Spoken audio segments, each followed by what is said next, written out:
welcome to Gunners Are Us, where we are positively Arsenal. And that we are. Oh, look at this. Look at us. Who would have thought? Who would have thought it? Here we are with a new setup. I have a new computer. It's so flash. It's so fancy. We're ready to go. We're clean like Arsenal. I'm very excited about it. We're happy with the new setup. We've got a new mic. We've got a new backdrop. As you can see, you've got a TBA code.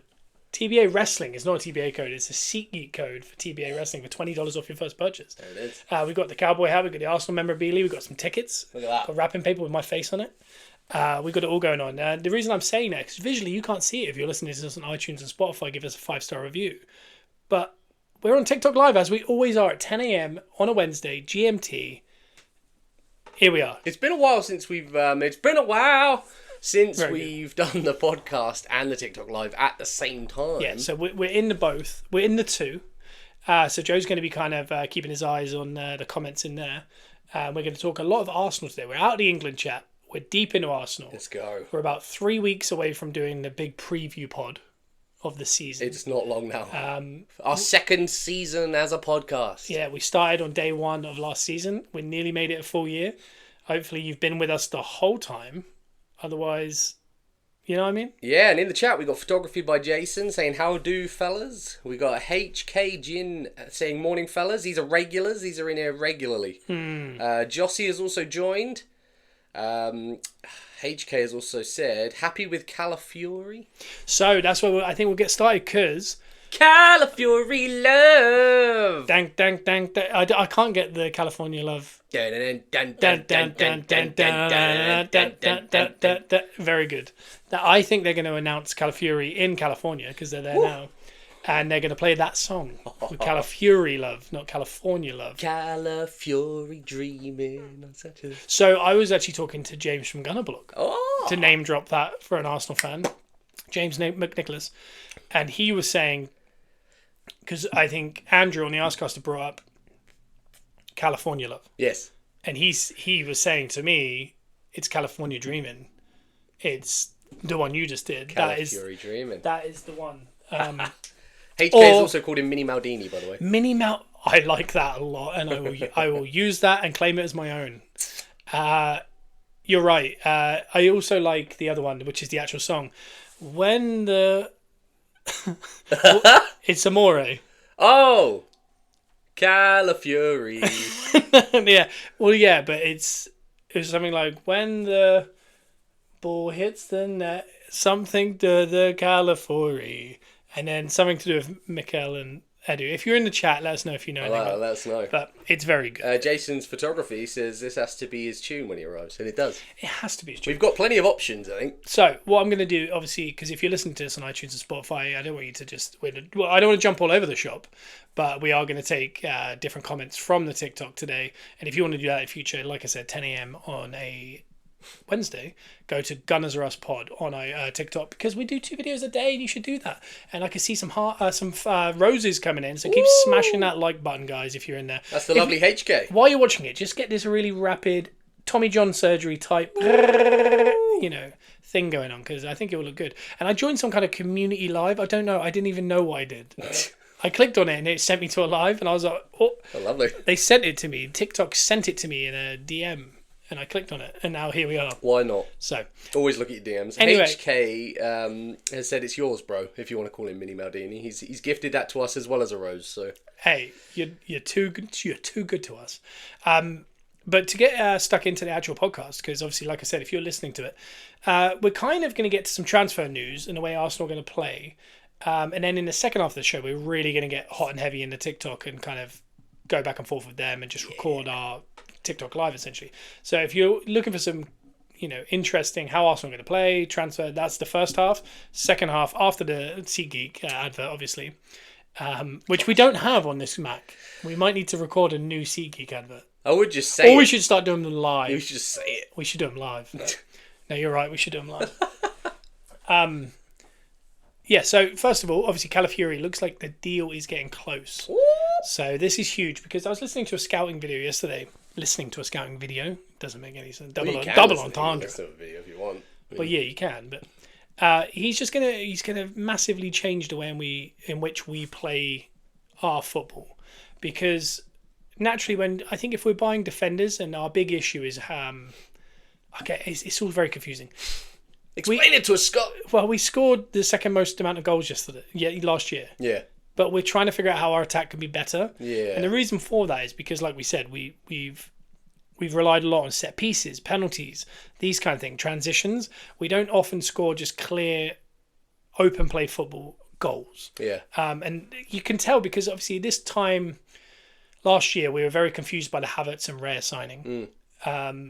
If you remember, up until about Christmas, we were very concerned about just how we played football. Yeah. And then we went on that purple patch from January right through to the end of the season that after the Dubai trip in early January, the winter break, that kind of, I think it's kind of altered the way in which we look at last season. Yeah. Because I think we were very frustrated with the team up until January. And trip did it. Then we were very elated with the team post-January. So it clouds our vision a little bit. Yeah. But we still definitely have an issue going forward. Yes. But you'd think buying a centre-back that's going to play left-back wouldn't benefit our attack. Yeah. But I think it structurally will actually help us a lot. It moves some pieces around. Because if you imagine our main way of attacking a game would be Ben White, Odegaard, Saka on the right-hand side. Yeah. Whereas on the left side, we usually have Trossard, we have Martinelli. Rice is kind of doing a double pivot and sometimes going out left. We never had a standard left back last year. No. Kiwior, Tomiyasu, Zinchenko all kind of took time and we never were fully happy with it. Yeah. Whereas what Calafiori is going to bring in is a massive amount of dribbling, overlapping, and he drives into central spaces high up the pitch. And I think something what we might change next year is because of some of the faults we had, for example, Rice not being a proper six, and the type of players like Jorginho that we have that would need a little bit of help inside. And if we aren't going to invert the fullbacks, I think a double pivot with Jorginho and Rice might happen more, and Calafiori and Ben White or Timber will actually drive higher up the pitch, which will allow the two centre-backs to split and create kind of a box around the mid area of the pitch when we're attacking, which means Calafiori and Ben White or Timber are going to be very involved in the final third actions. Yeah, more involved. So I think this signing, not only is it really good defensively, I think it's good attacking, and I think the money involved, we're looking at 35 million plus add-ons, is unbelievable in this current market. That's a bargain. Yeah, because I mean he's world class. He's obviously had a massive history with a huge injury. If you don't know already. So I just saw in the chat, Stone Cold, he's my king. We will get onto Mikel Moreno in a sec from Yeti. He's had a history of injuries. He had 1 in a million type injury when he was younger. And it took him 2 years to return to football, where he tore every single ligament in his knee. He broke his knee, his shin, his kneecap. It looked like his career was done. And he's managed to stay fit the last 2 years, which again, obviously Arsenal fans are panicked that we're about to buy a signing that had a career-ending injury. Yeah. But he has stayed fit for about 18 months. He had a great Euros. He's been really good for Bologna. Yeah, he's come back strong, so it's looking good. Yeah, exactly. But if we could jump onto Mikel Moreno, Joe, do you have any thoughts on the Mikel Moreno deal? I like the Mikel Moreno deal because I think it's kind of like it's like you're getting Rodri but for a bargain. Okay, I'll say this: you're actively trying to trigger people. No, I think he's a good. I'll say there's a better way of saying that. He's getting Onana for a bargain. Yeah, and he's got better stats than Onana. I think Onana had more hype around him because we all saw him in the Premier League, and Moreno's kind of like almost a hidden thing that no one really knew about until the Euros. Well, he's been at Sociedad for 6 years now. He had a troubled spell at Newcastle a while back. Yeah. But I mean, he's Onana. He wins more duels than anyone in the top 5 leagues, which is, as we know, Arteta loves the duel. Oh, yeah. He is a big, strong guy. He's going to pop up with set-piece goals. Yeah. He could play as a 6 or an 8. He's essentially an older version of Rice. Yeah. If you're looking to do a double pivot, it's quite formidable to have Rice and Moreno. Yeah. But again, I think it's a very smart one when Onana would have cost 60 million. I don't know what he went to eventually to Villa. But 20 million is a massive bargain for a Euros winner. Yeah. And an established international / player. It does. I don't want to compare it to City, but it does feel like something City would do when you bulk out your squad with some just top level players. that don't have to necessarily play every game, but they can be on the bench and you can just rotate and revolve. Yeah, exactly. I really like the Moreno deal. As time's gone on, when I first heard it, I thought 20 million. 28 years of age, not 20, and 20 million. I thought this looks like, I don't know, this looks like a deal that we'd do on the last day of the January transfer window under Wenger. Yeah, like a panic buy. Like Arteta or Saka were. It feels like that type of deal.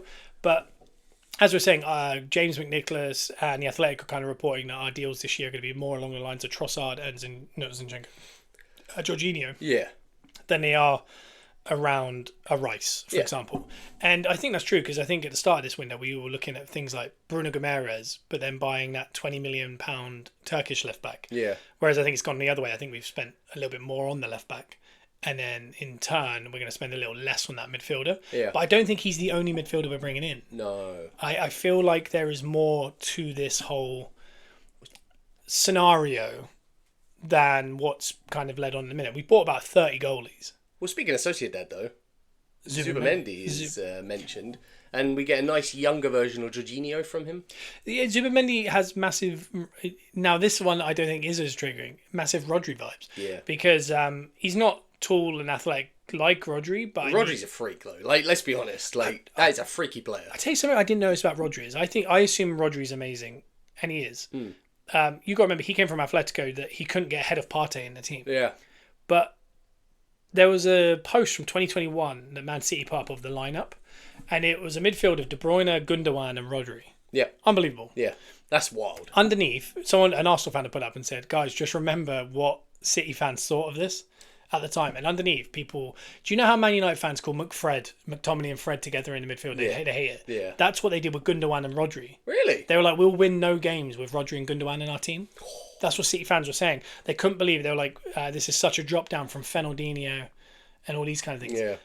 And fast forward 3 years, and I mean, Rodri's won everything in football and is potentially the Ballon d'Or winner. Well, and that three-piece as a midfield... Is potentially the best of all. Like, it's what got them a treble. It'll go down in history, I think. Yeah. That one. But it shows you where, sometimes, as no one, or AKA Matt, in the chat says, Rodri's a thick boy. Aaron has just said Nico Williams would be amazing.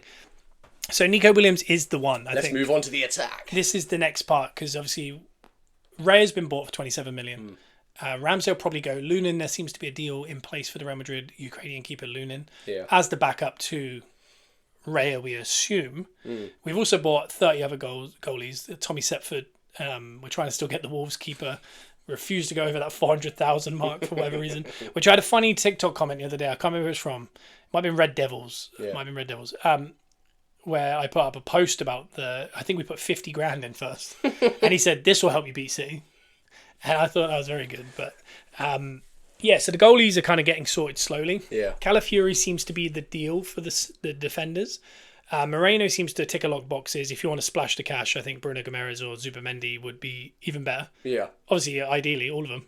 Oh, yeah. But it's just not a real kind of situation. Then up front, if we're looking at wide players, because I actually think we're going to go with Havertz and Jesus as the understudy and Trossard as the third understudy as the central nine. Yeah. Martinelli and Trossard, world class. Saka, world class. We look like Nelson's going to move on. Yeah. It looks like Nketiah is going to move on. So Nico Williams is the one that everyone keeps talking about.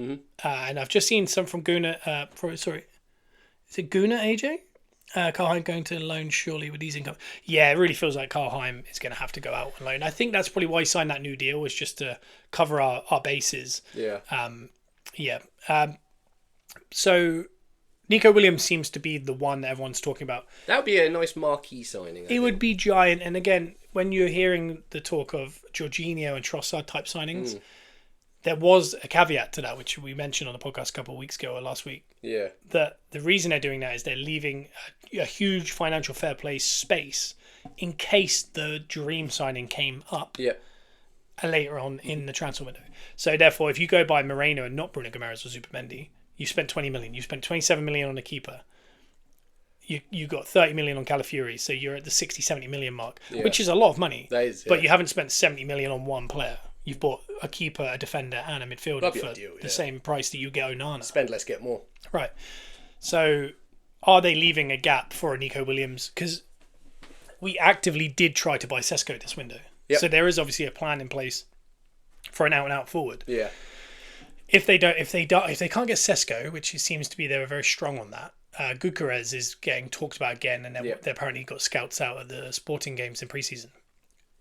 I personally think you go forward with Kai Havertz. I know this is going to be triggering to Arsenal fans, but I would go forward with Kai Havertz with Jesus and Trossard as the understudies of the central areas. Yeah. And then you have Martinelli and Saka and Trossard, obviously. And I'd keep Smith Rowe and keep him as a rotation instead of Nelson being the guy who comes on directly. Yeah. Because I'd sell Nelson and I'd sell Nketiah. Yeah. I would then go buy a wide forward. Okay. And that, obviously, in a perfect world, of course it's Nico Williams. But I still think it's Eze. Eze is the one. I think Nico Williams is going to fetch 90 plus million. Yeah. Whereas I think, Chloe just said Havertz. Nice to see you, Chloe. But Chloe Havertz. Havertz is very good now. We feel different about Havertz now. He feels very happy. He's tried and tested. Yeah. I think he's not going to score you 20, 30 goals, but I think he'll create. So, like I always say, it's such a rudimentary kind of comment, but he reminds me of Firmino at Liverpool. Yes. He's going to score 10 goals, but he's going to create the others to score 20. It's almost thankless, but you play better with him. Chloe said Havertz isn't not good now. Come on. I know you're Chelsea, so I understand it. Well, no one in the chat has said Havertz is going to Villa, so. There you go. So Nico Williams, I think, is the perfect situation. But I think Eze might be someone who you could get for 60 million, and we're losing potentially Ramsdale, Nelson, and Nketiah from the homegrown aspect. Yeah. So that's the slight worry. Obviously, if you're bringing in Raya, by the way, is homegrown. Yep. He counts as homegrown. And he officially got on the books as one of our homegrown players. Yeah, now. And then if Lunin was the backup keeper, not Hein, because Hein would work as a homegrown. Yeah. Lunin wouldn't be. So that's Ramsdale to Lunin. You've lost one. Yeah. Nelson, like for example, if it's whoever, and Nketiah, and it's Moreno coming in. Yep. And Calafiori, they're not homegrown. No. So again, you're 3 down, and I think we were at the exact limit. So we're either going to have to, I think, promote Ethan Nwaneri and Lewis Skelly from the youth, and then bring in a British player. Well, that's something we haven't really done to this point, is really bring much youth up through the system whilst Arteta's been in charge. Like he's pretty much kept the old crop of youth, like Saka's, Eddie's, Nelson, Smith Rowe's. He hasn't actually. He obviously gave the young kid the debut, like for the record books. Right. But he hasn't really ventured into bringing up the youth, and they are really good. Some good quality players down there that we really need to test out. I think in the Premier League, see what they're capable of. Because we could be sitting on a gold mine. We may not have to go out and get someone. That's interesting you bring that up, because if anyone's read, obviously the transfer news is the youngster Obi Martin. Yep. From our USAB, who's 16. Loves a goal. He scores.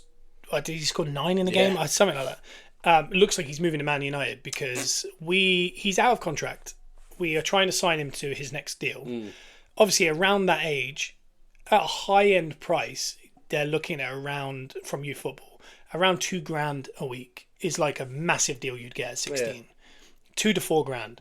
And again, that's a lot of money, right? Yeah. Man United have said they'll sign him on a free, obviously, because he's out of contract, but they want to pay him 40 grand a week. Jeez. And I mean, at 60, there's so much to unpack there, because as an Arsenal fan, you're like, we're sat on the next Haaland. But I mean, I've also watched him in games where he's gone to the under 21s and under 18s. And when he goes up against people older than him, he's getting bodied. He's not as strong physically. Yeah. Whereas when he's against the under 16, he is so much more athletic and bigger than them. Yeah. That he is just destroying. And I think sometimes this happens in youth football. I've been in youth football, and sometimes you get players that are really good at youth football and really bad at adult football. Yeah, it's different transition. It's a massive transition. And there's players that are awful in youth football, and then they're unbelievable at this level. Yeah. And he could be the next Ronaldo. Yeah. But 99% chance he's not. He could be someone who fizzles out by 20. And that's why I think he should take the deal. Yeah. Because there's no guarantees in youth football. Go get that money. I played youth football till I was 16. Then nothing happened. There was no money involved. I never made money from that. Yeah. And I mean, if I got offered, if I got offered $4,000 a week to go to Spurs from Crystal Palace, wherever I was at, answer this carefully. I wouldn't have gone, because it's Spurs and I do this podcast about Arsenal. But do you know what I mean? But if Man United came in and they said even 500 quid a week, I would have gone with it, because there's no guarantees and you've got to kind of prolong it. So I think he should. And I mean, if he's 16, about to turn 17, he's 3 to 4 years away from playing for their first team. Yeah. You got to nurture that guy. He needs to go on 2 or 3 loans. Yeah. And it really feels like Man United saw all the posts last year and go, God, that guy scores a lot. Yeah. And they've just bought him. It feels like that's what Man United are doing a lot with their signings. Yeah, and everyone's very excited about these signings, but I feel like it's just papering over cracks. The Man United situation, and people are calling it potentially like the best transfer window in Premier League history I've seen. I've seen more, recognised people saying it's just a very good transfer window. And I mean, essentially, so far, all that's been done is you might have overpaid weekly for a 16-year-old. Yep. You've brought in Yoro, who I think is a generational talent, but he's 18. Yeah. You've bought him for 60 million. He's on big wages. If you, again, time moves on and prices change. But I mean, I just look back at 4 years ago. We bought Saliba for 30 million, and he went out on 3 loans. Yeah. And then we played him, and we were very frustrated because we wanted him to go straight in. We thought he was unbelievable at like 17, but he wouldn't have been, and it's perfectly worked out. So if I was Man United, I'd be loaning that guy for a couple of seasons back, to the French league and all these things. But they're not going to. They're going to put him directly in there with Martinez, who's an undersized centre-back, a very good player, but an undersized centre-back. And I just think that's got problems written all over it. For a young guy to be trying to cover for a undersized centre-back. Yeah. I don't know. All of it just makes like... Their defensive setup is like the opposite of what we've got going on. Yeah, or it could work perfectly. You never know. I don't know. But then the other one, is it Xerxes? The forward?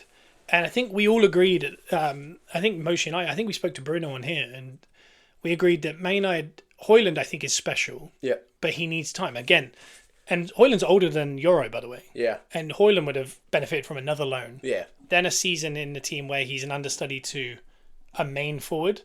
Instead, last year they went, he's our main forward, score a load of goals, and he couldn't. And you could see what was good about him, but he also needs time to build it. So this summer, I think most people agreed, as long as they bring in a world-class forward. Yeah. Sorry, no one said he is undersized. GG's. GG's. He's an undersized player. He's an undersized boy. They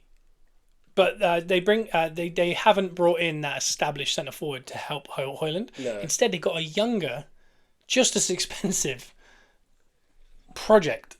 So they've now got 2 projects that they're hoping to get them back into winning a league or Champions League or whatever it is. Because, I mean, I've seen people saying in Man United circles that they have to win the league this year. And I just think that's just a giant jump.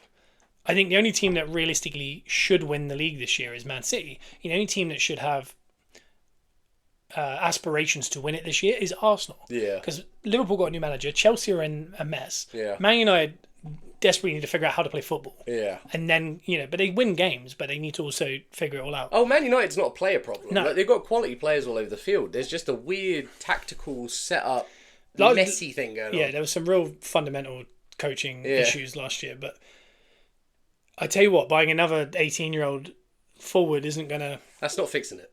It's not. And for me, the same amount of money that they've bought Xerxes for, they could have got Tony. Yeah. And for me, I would have gone and got Tony, who is a set piece specialist with free kicks and particularly penalties. Oh yeah, he's good in the air. He's a game wrecker. He could have come in, set that line. Yep. Højlund could have come on in the cups. I don't know if they're in the Europa Cup on there or the Champions League. I don't know if they. For the life of me, I can't remember where they came. They didn't make the Champions League, did they? I don't think so.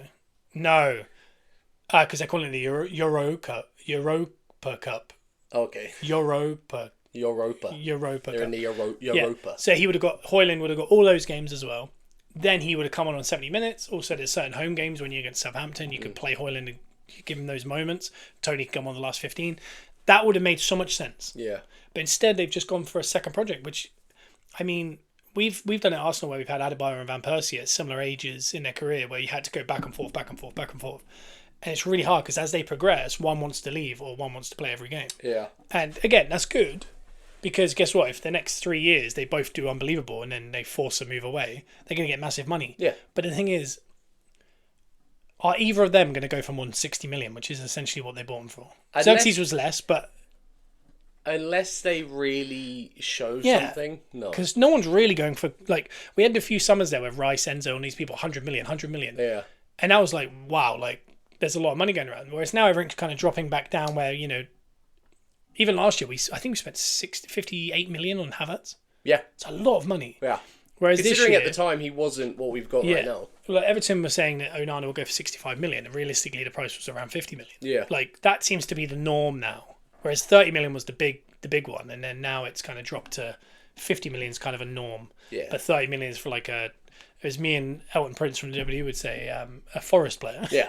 Forest will buy every single player in the world, a mid player, for 30 million, 30 million, 30 million. Basic, it's like top level championship money. Yeah.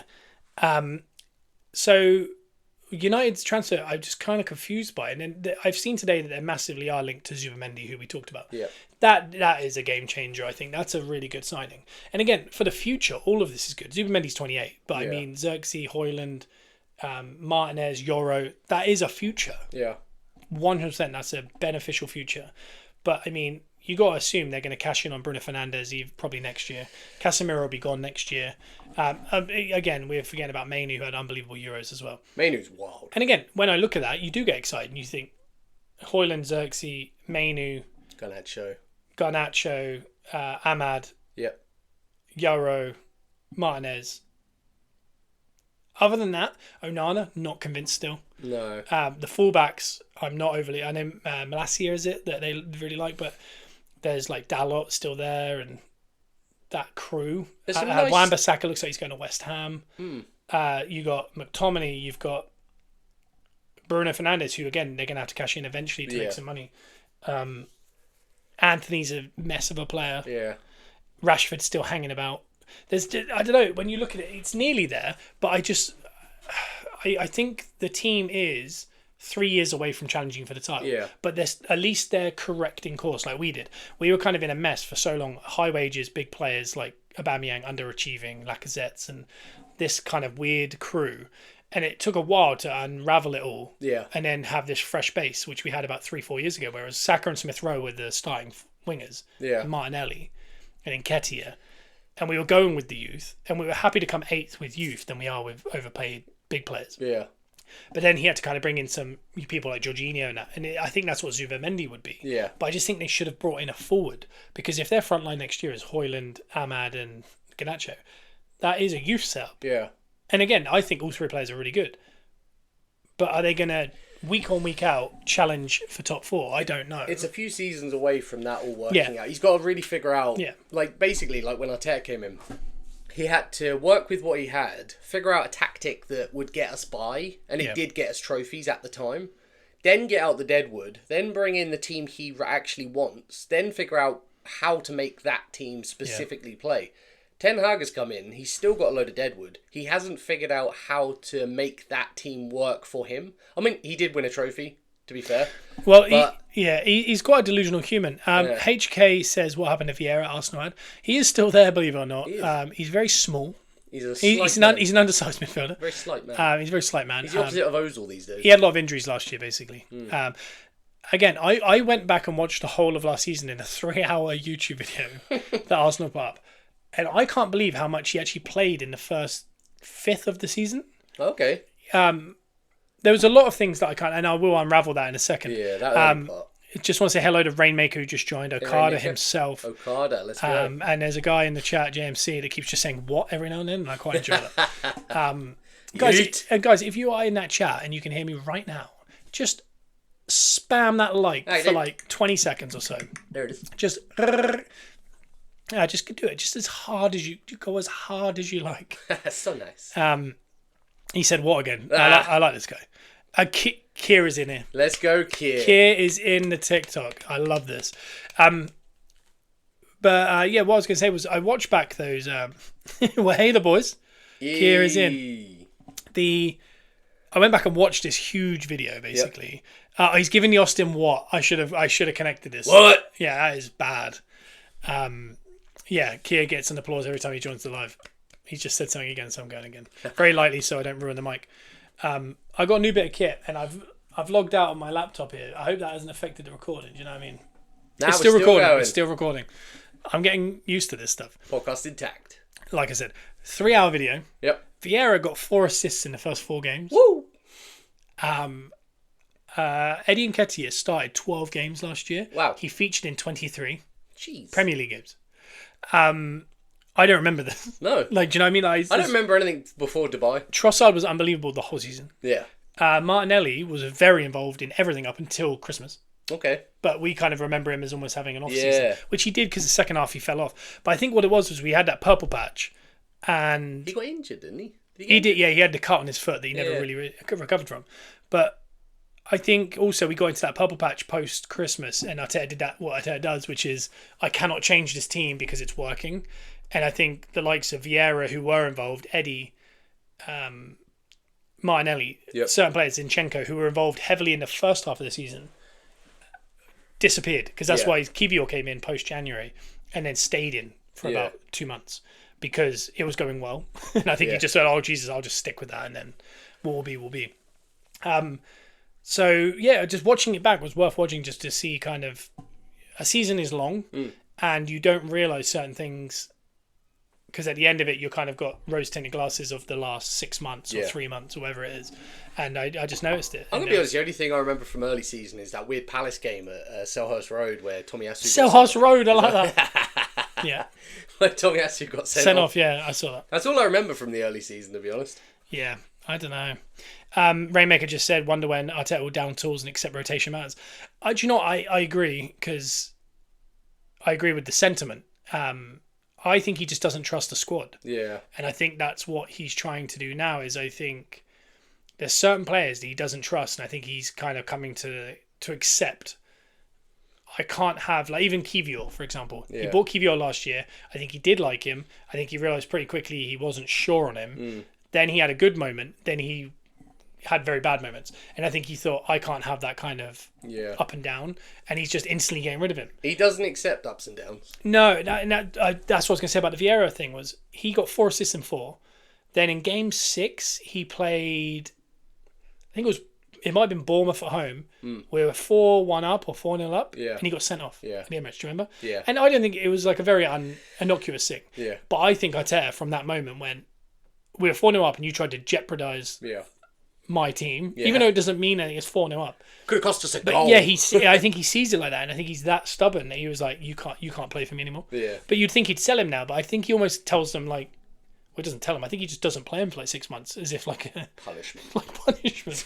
It's very odd. I don't know, but I think he needs to build that squad, and I think getting rid of the likes of, for example, Onani and Cedric have gone. Yeah. Moving Kivior on. Nelson, Eddie, people that he didn't fully trust. Like we were down goals and he still wouldn't bring Eddie on sometimes. Yeah. Tierney has just been brought up. What happened to Tierney? Tierney's got a hamstring injury from the Euros and he will be sold. Another player who he lost trust in and he just will never play again. Yeah. No matter what happens, he will not play this guy. Kivior was bad from too much sauce. Keir says, has Nelson gone? Nelson hasn't gone, but West Ham are in for him. Yeah. But West Ham are also in for Somerville from Leeds. Oh. And I think Nelson might be the backup plan if they can't get Somerville done. But I actually was talking to Lewis, and West Ham are moving well. I mean, they've been linked with Kante from Saudi to come back to London. Yeah. Tomori looks like it could happen. They've already brought in, is it Kilman from Wolves? Yes. I think so. They're looking to retain Paqueta for at least one more year before anything happens. Yeah. Nelson or Somerville. So, I mean, they could have a midfield of, I think it was Alvarez is in there, Kudos and Paqueta. Yeah. And then they could have Somerville, Bowen and Antonio. Strong. And, I mean, the defence, they've got Zuma, they got Agard, is it? He's really good centre-back. Mavropanos, Kilman. Yep.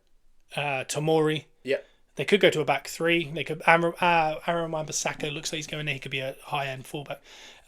Keir says Kilman is a great signing. Kilman, that's an underrated signing. It happened really early, and no one's really talked about it. But they're packing that defence out though. That's they're going to be strong, I think. Yeah. Yeah, Arteta's moving the right players out from too much sauce. Yeah. I think Smith Rowe. I think we were talking about it earlier with the what's it called? Not the financial fair play, the homegrown talent. I think Nelson, Eddie, and Smith Rowe and Ramsdale, they're all going. Yeah. But I think one has to stay. Yeah. Because I don't think they can bring in enough homegrown talent to actually fill the quota. No. So therefore, I think one of them's going to have to stay. I don't think Ramsdale will be convinced to stay. Yeah, I think he will. I think Smith Rowe. Yeah, I think Smith Rowe might stay. And I think it's just Arteta really likes him. I think he'd rather sell Vieira and give Smith Rowe the playing time. But the thing is, there's also a point of, we were talking about youth football, and youth football is it's a strange old beast, because realistically, you produce 30 talents a year. Yeah. And 10% of them are going to make it in football. Yeah, half the time you produce them and send them off to other places. Yeah, but like 10%, like most of them, like for example, Arsenal have just gone on to the American tour, and it's pretty much all youth. Yep. Most of them know they're never going to play for Arsenal, but a lot of them also won't ever play football at a high level again. No, they're going to be left at the end of their contract. They'll get picked up by Forest Green. They might not even make it there. Then they drop down to Basingstoke. Yeah, and then they at 26 they go, I think I just want to get out. And they probably end up on Love Island. They end up on Love Island a lot of the time. Yeah, but it's true, and I think you create 30 players. You hope 10 make it in football. Yeah. Maybe one makes it into your team ever. And I mean, there's people like Patino who have played a Carabao Cup game, but probably going to be sold now. Yeah, that's extremely good. That's impressive from him. It's good from the club, because you're creating profit from nothing. Yeah. So the likes of Eddie in that getting to, like, you remember Smith Rowe, by the way, is about to turn 25. Yeah. Eddie's 25. Yeah. Nelson's 24. Yeah. Like Saka's younger than these guys. Yeah. There's Lewis Skelly and Ethan Wimeri who are 17. They're ready to go. Keir said Patino, Swans legend. Yeah, Patino didn't go on the US tour, and considering they're taking a load of 16-year-olds, that tells me he's probably about to be sold. But again, he looks like an unbelievable player.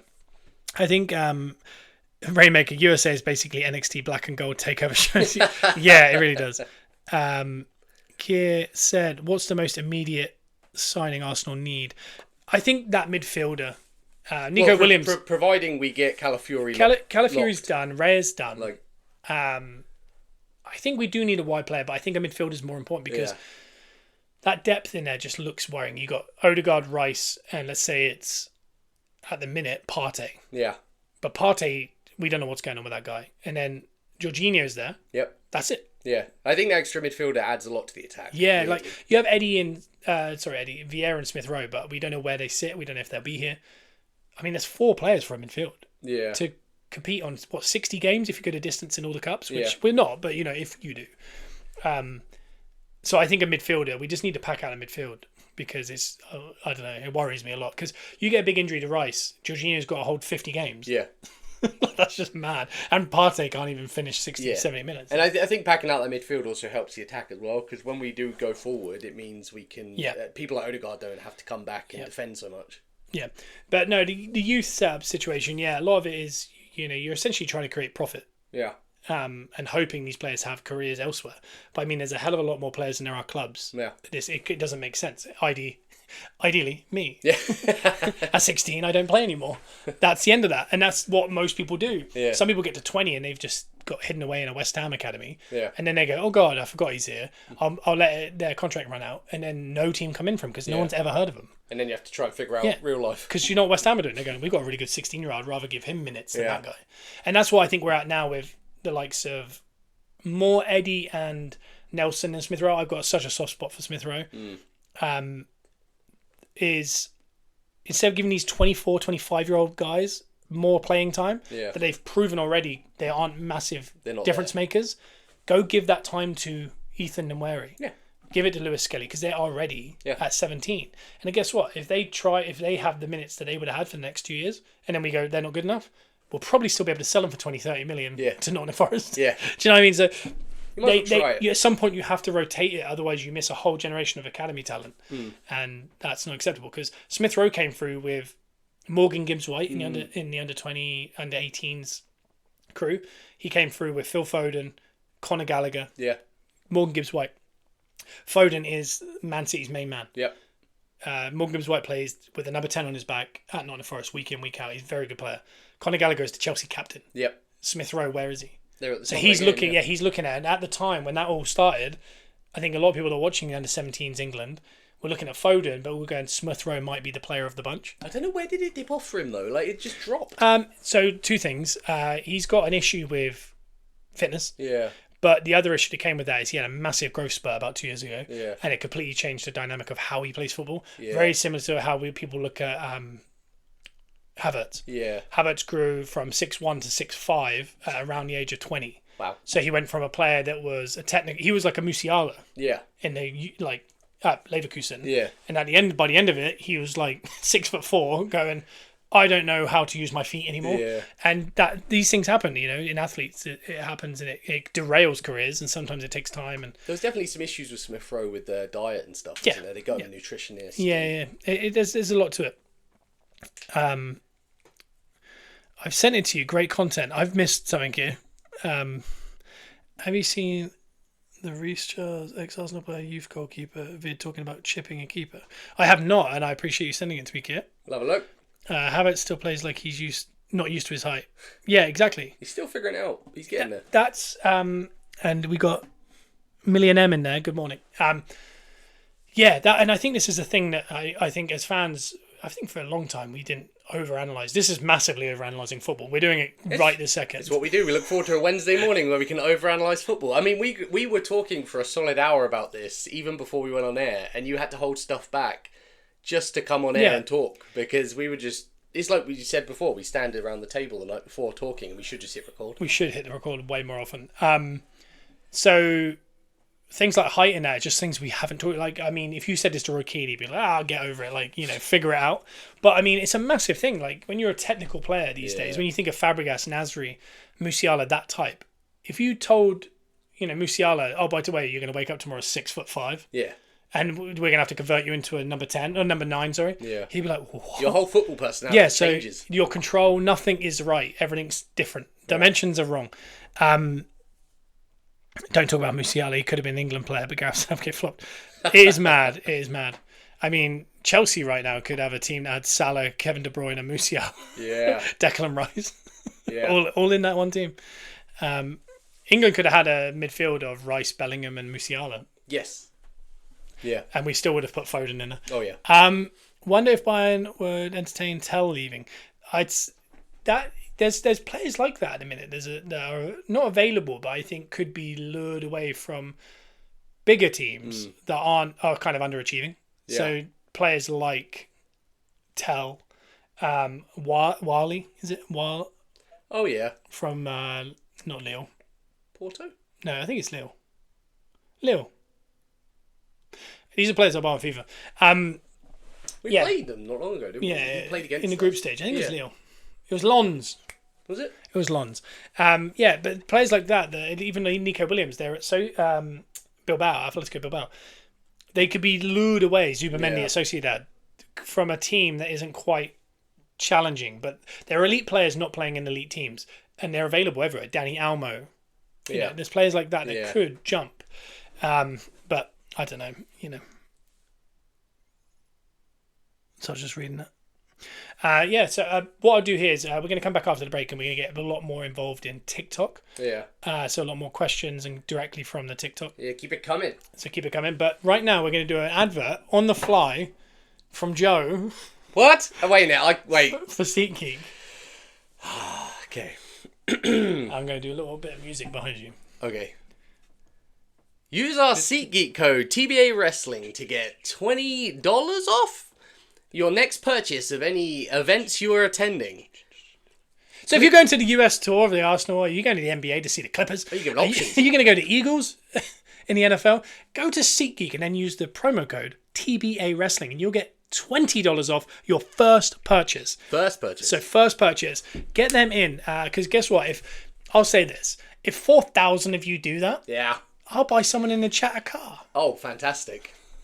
Will you be lucky enough to grab a car? Use TBA Wrestling on your next SeatGeek purchase. It's behind my head here if you're seeing the visual. I'm going to be honest, because it's all backwards. I need to write that backwards for TikTok. Yeah, don't type it in backwards. TBA Wrestling. The right way around. So this is the second half of the situation. HK said sold. So yeah, just go get your tickets, gang.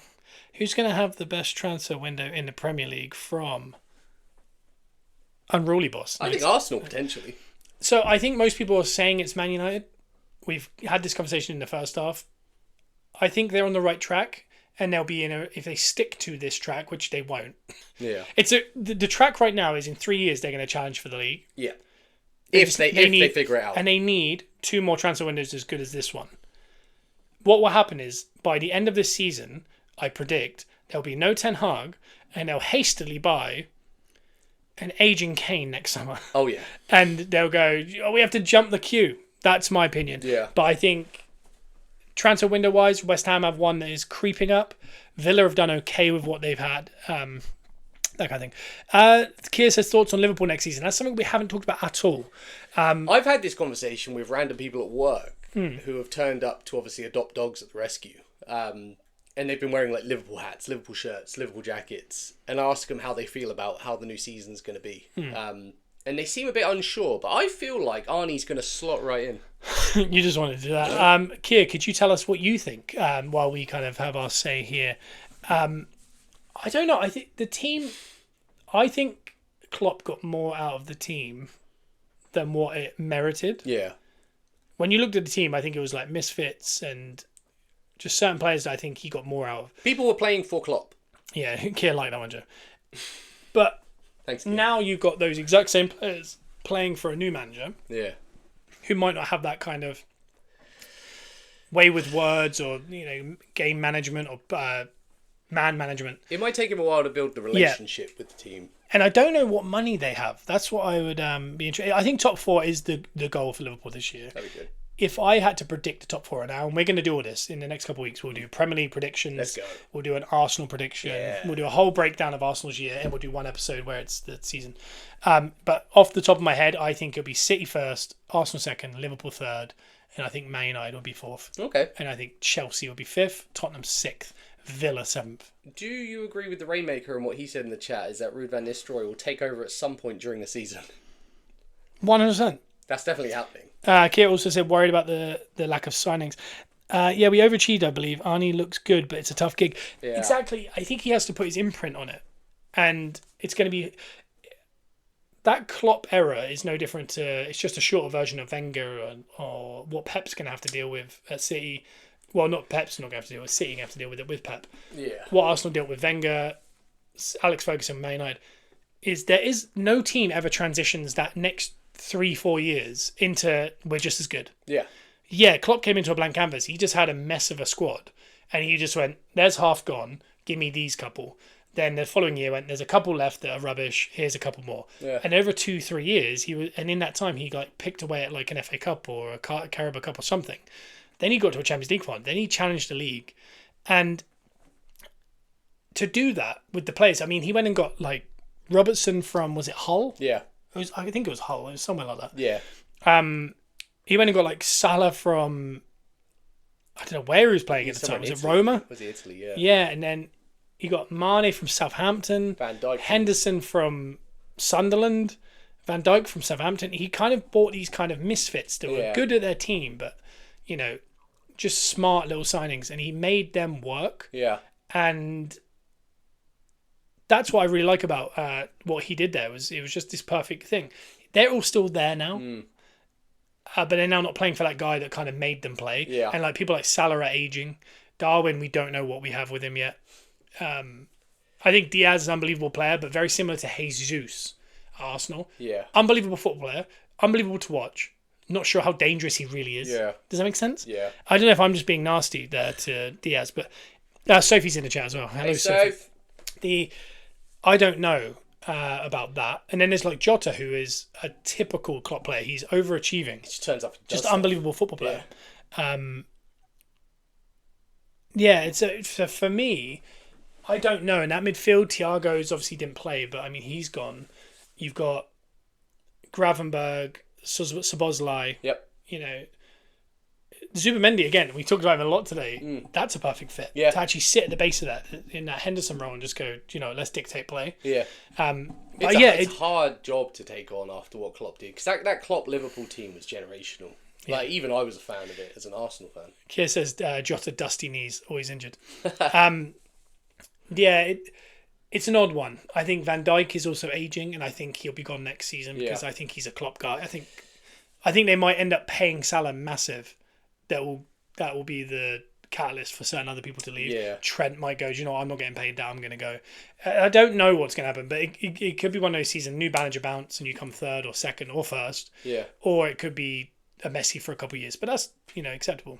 Kiz also said, "Oh yeah, Tottenham. Where do you think and who do they need?"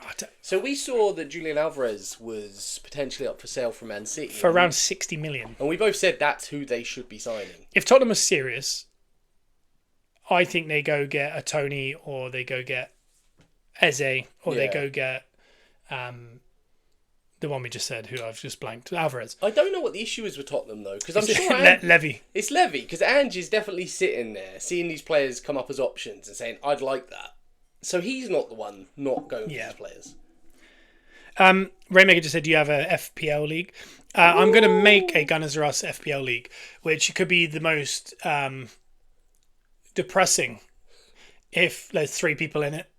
Join it. Yeah, so join it. I will make one, and what I'll do is probably next week or the week after, I'll put the passcode on TikTok or whatever it is, and I'll put the link underneath for TikTok. I'm struggling to piece together a team at the minute because I'm struggling to stay inside my FFP on there. Yeah, no, for sure. But going back to Tottenham, I don't know. I think everyone got blinded by how good, or people say how good they were in the first third of that season. Yeah. I think they're a mess. I think the way they play, they have to bring in 4 or 5 players and know how to play that style. Yeah. They've brought no one in. And again, I also think this transfer window is a little bit alarming because it's getting late and no one's doing anything. But I also think it's because players are on holiday. Yeah. Euros went long. And FFP, I think people are trying to be like, but if Oisman, an Oisman type player comes available, I want the money to do that. Yeah. So everyone's kind of waiting. Yeah. And I think if it gets to the end and they realise it's not happening, I think people are going to then start buying like loads of players. Yeah. Goldbridge put up Man City, Arsenal, and Liverpool just aren't doing business at the minute. Yeah. Arsenal a little bit more than City. There's a lot of talk, Liverpool. But Man United's and all these guys are moving quick, and it's just a bit interesting. There's something there. It's either sinister in an FFP way, or they're just sitting back and going, all right, let's let them clear out the chaff. Yeah. And we'll figure it out. Yeah. Klopp has worn the team out. Liverpool done out here. Yeah, they definitely are. FK, Eze, Chiesa, Solanke coming in definitely. Yeah. Who's that for? Is that for Tottenham? I think that's what they're saying, yeah. Craig Collier says, you think Havertz is the answer striker? I don't think he's the answer, but I'm happy to have him for the year. Yeah, I think he's the answer for how we like to set up. I think he's perfect for how we like to set up, but I think we do need an option to come on and disrupt when that doesn't work. I'll put this to the chat and to you. Yeah. Would you take us spending massive money on Nico Williams, but Havertz is our main striker, or would you rather us go and buy this with the same money for Nico Williams, Oisman,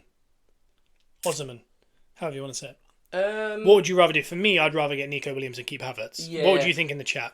Yeah, I'd say get Nico Williams, keep Havertz, because it kind of keeps the format and the style that he wants to play, but it just adds that little bit of quality around Havertz. Mm-hmm. So I think the Havertz thing will work better this season once we get a couple strong adds to the midfield and Calafiori, because I think that adds so many more options going forward. I think it simplifies it too much when you say we need a striker. I think there's other problems around that take away from what the striker's doing, that if we just tweak slightly, which it looks like we will add to Havertz's game, and it will just help the whole team going forward. Yep. It's not as simple as just getting a striker, but I think the striker thing helps when you can grab someone that can come on late in a game when we can't break down the low block, and it gives you an option. Someone to just come on and disrupt. That's what we need. Because Eddie wasn't that. Yeah. I don't think Jesus is that. Jesus is a quality player, but he just isn't dangerous enough to come on and cause problems. Right. Yeah, I think in the chat we had HK said Oisman is a goal machine. Craig Collier said Tony over or Watkins. I'd go Watkins. Yeah. But I think situationally, if we got Havertz playing 70 minutes, a game wrecker like Tony coming on for 20 minutes is a massive improvement to Eddie coming on. He bullies the team. Because Eddie wound me out this year a lot, and I have to remember that. Yeah. That was Spurs HK was talking about when he mentioned all those signing. Yeah. Solanke. If they brought in all those players, then wow. Yeah. Ange is going to surprise everyone with the youth talent in Spurs disposal. Mickey Moore? Fair. That could be his only option if Levy won't let him buy anyone. HK also said Mini Maldini will make Saliba's job easier. Yep. Oh, yeah. And also we will play better football because of it. All over the field. I really believe, it's a knock-on effect. He inverts or drives directly down the middle of the pitch, or he does overlaps. Instantly makes us a bigger threat because we talked about it with England. It was easy to defend because all 3 forward players wanted to come to the ball. So therefore, if you just stood behind them, you knew they weren't going over. Yeah. So it's really easy to defend because you just walk with them. And if they come to them, just push them. Yeah. And you push them up, push them up, push them up. It's so easy to defend. Yeah. You need options. Whereas with Arsenal, I think everyone doubles up on the right side because of Ben White, Odegaard and Saka. And they don't really worry about the left. It's fine. And that's why a lot of the goals came from the left, was because teams didn't worry about it. Yeah. But I think bringing in someone like a Nico Williams or even an Eze and Calafiori now overlapping, it kind of pulls everyone this way, so Calafiori can come around the back. Saka then isn't doubled up. And if you do, you're going to be, oh God, why did we do that? And then teams are going to watch that and go, well, let's double up the other side. Yeah. Then that side comes in. And it just makes it, it's just a more structured squad. Yeah. Rainmaker says still waiting on Eddie to use some South American connections and bring in a few gems. Yeah. Yeah, I think we were linked with an Argentinian lad last night, a very youngster though, so I don't think he'd be first team or anything. Because we haven't really touched on much of that. Like with Edu with his South American connection, Arteta with his Spanish connection, we haven't really touched on many options from both their respected countries. I thought we'd have a lot more Spanish players about at the minute, but after those Euros, if we get Moreno and Nico Williams, that kind of does that job. Definitely. I'm very interested by the lack of Spanish. Yeah, we don't really have a lot. We've not really had Italians in our lives, and then Jorginho's there, but now we've got 2 Italians. It's very strange. Yeah. Would you keep Jesus? Yes. Yeah. I think he's an unbelievable football player. I don't know exactly what he does, but he can play left, right, or central. Yeah. And I think that's why, if you're looking at him and Eddie, if you played them both 38 games next year, I think Eddie scores more. Yeah. But I think the team plays better with Jesus, and that's what Havertz is. I think if you play Eddie and Havertz the whole season, I think Eddie scores more goals. Yeah. But I just think Havertz makes the team play better. But Jesus, the option there is, I think he likes Havertz because he can play left A or centre forward. Yeah. Jesus can play right, left, or centre. Looks options. Trossard can play left or centre. Martinelli can play right, left, or centre. Yeah. That's what Arteta wants. All the back 4, other than Gabriel and Saliba, can play centre back, left back, or right back. Yeah. This is Rice can play left 8 or 6. He wants as many of that as possible, and Eddie is I don't think he wants any players that are one-dimensional. No. And the only team players in the team that are one-dimensional as far as the position are Saka and Odegaard and Saliba. I'd say are the most. Yeah. And they're probably the most important players. Yeah. And we did actively look for Sesko, so which makes you think they are looking for a centre forward. Yeah. But like someone said in the chat, I can't remember who said it. He's going to have another good year at Leipzig. Yeah. And then I think we're going to cash in. Maybe. That's the right move. I think the plan is potentially to get the winger this year and the centre forward next year. But next year, I don't think we'll have Nelson, Eddie. Yeah. I don't think that'll be this year either. But by the end of next year, I think we'll have a new centre forward and a winger. Yeah. And I do think, Eddie, Nelson, Smith Rowe, potentially Trossard, and Jesus will not be there. Yeah. And that's 5 players that are going to bring you around 160 to 180 million in total. Yeah. Because someone like Trossard, I think it's interesting because we got him for 20 million. I mean, if he had a year or so left on his deal, or 2 years, and we sold him, I mean, that's a £50 million player, surely. 20 million. He's unbelievable. Abdul said Smith Rowe to Fulham. It looks like they're not leaving it, but the rumour coming out now is Arteta really doesn't want Smith Rowe to leave, which is interesting. I'd like him to stay. HK, Havertz is a secret baller. He holds back, I think, because of Arteta's tactics. I think he's just a very smart player. I think he isn't... People don't know what he is, but I think this year it became clear that he is a number 9. Yeah. But he is not a poacher. No. But, like I said, Firmino type. And it became clear because he was the starting centre-forward for Germany. Uh-huh. Evan Ferguson, if he stays fit, reckon we'd prioritise him over Sesko? Yeah. Gyökeres, they obviously want a very tall out-and-out forward. It's an option. Evan Ferguson, Gyökeres and Sesko look very similar as well. If you can sling the ball in there and have that option. Like we saw, if you watch the highlights of the Celtic-Man City game from last night, the stuff Haaland was doing when City were just lofting the ball up. Yeah. I'd say was just winning everything. I think Arteta is definitely looking for that type because we've been linked with that type. And I think that's why he doesn't want to go get Tony now or Watkins, is I think he sees it as I still want to go get that other guy as well, and he can't do both. So I think he's willing to wait it out. Evan Ferguson, 50 million. I think Sesko is good because he's re-signed this year. If he has another good season, everyone's going to want him. Yeah. We obviously wanted him very much this year because we didn't want to know what was going to happen. Yeah. Because he had essentially a buyout clause. He had very little left on his deal. We could get him for 50, 60 million. Next year is going to be 120 million for that guy, and I don't know. We're not going to pay that. It's like Mudryk. We chased Mudryk for 80 million, and when it got above that, we went...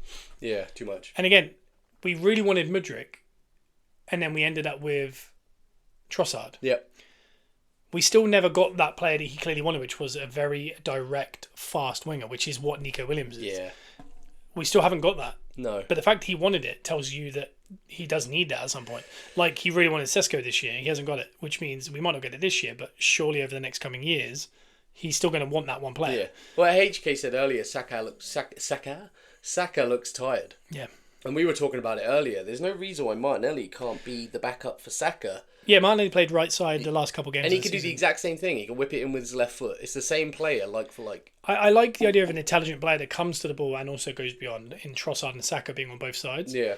But you also, behind them, have wildcards. So you have Martinelli behind Saka and then a Nico behind Trossard. And I don't put Nico behind Trossard, but like England, you can't play with Havertz coming to the ball, Saka coming to the ball, and Trossard coming to the ball. No. It's you have to have Martinelli, Saka, and Havertz. Yeah. So it's like staggered, so the defenders never know what you're going to do. Yeah. But those options, I like having technical guys on the side, but also chaos players. Yeah. Havertz in the middle, technical. Jesus is his backup, chaos. Yeah. I just like that kind of... So therefore you could, if you're going all out, you have all three chaos players on. Or you could have all three technical players on in certain games. Or you stagger it and you have 2 and 2. Or 2 and 1, sorry. I like the fact that every week Up the Gunners has to remind us it's Tom. Hi, Tom. Hi, Tom. Hi, Tom. We will remember this at some point. We do know, I think. I think so. Subconsciously, we do know. Yeah, Joe will remember for sure. I will definitely remember. As we get into the season and we do our prediction league, Tom is gold. Yeah. But what we'll do, I'm going to end the podcast here. We'll just finish up on TikTok Live afterwards. But if you've enjoyed this podcast, obviously give it a 5-star review on iTunes and Spotify. Go over to the TikTok, which is Gunners Rush Pod. We do 2 videos a day. We try to anyway. A lot of picture videos at the minute because there's just not a lot happening. We will get back to us doing more talking. I can't wait until the season's underway. Yeah, we'll be back to us actually chatting. So right before we end this live, obviously give that a smash. But go over to there and follow us. Give us some gifts. Do it. I think that's the thing. Nico Williams, here we go, hopefully. Well, that's Nico Williams coming then. Because Tom is always right. Tom's always right. But as for the podcast, we will see you next week, where we will hopefully have a win over Bournemouth and Man United and Calafury love.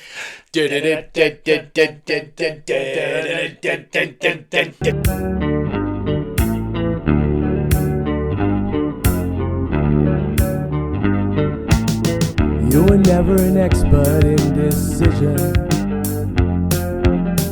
You were never the best at coming through.